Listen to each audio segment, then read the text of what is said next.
plans for the discomfiture of others gave Samantha less pleasure than she had hoped. When on Saturday morning she told Miles what she had done, he reacted with suspicious enthusiasm. "Great, yeah. We haven't had Gavin round for ages. And nice for you to get to know Kay." "Why?" "Well, you always got on with Lisa, didn't you?"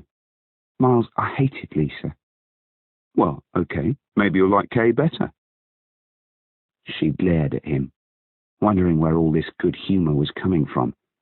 Lexi and Libby, home for the weekend and cooped up in the house because of the rain, were watching a music DVD in the sitting room. A guitar-laden ballad blared through to the kitchen where their parents stood talking.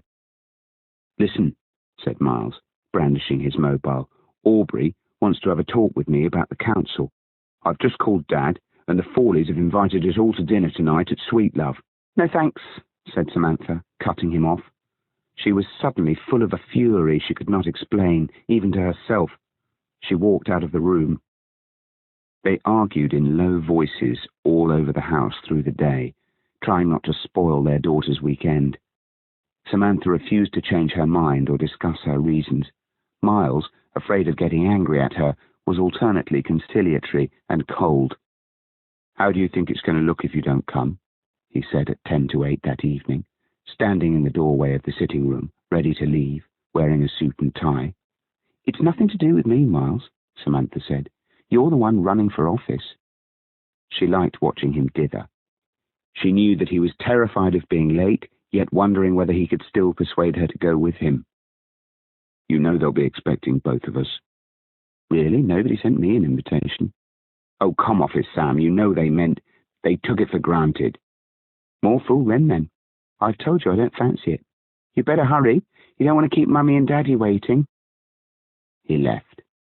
She listened to the car reversing out of the drive, then went into the kitchen, opened a bottle of wine, and brought it back into the sitting room with a glass. She kept picturing Howard, Shirley, and Miles all having dinner together at Sweet Love House. It would surely be the first orgasm Shirley had had in years.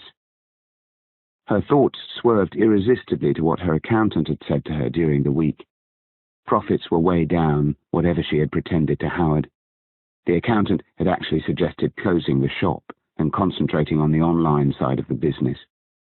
This would be an admission of failure that Samantha was not prepared to make. For one thing, Shirley would love it if the shop closed.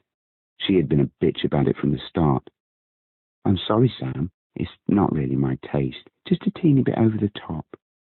But Samantha loved her little red and black shop in Yarville. Loved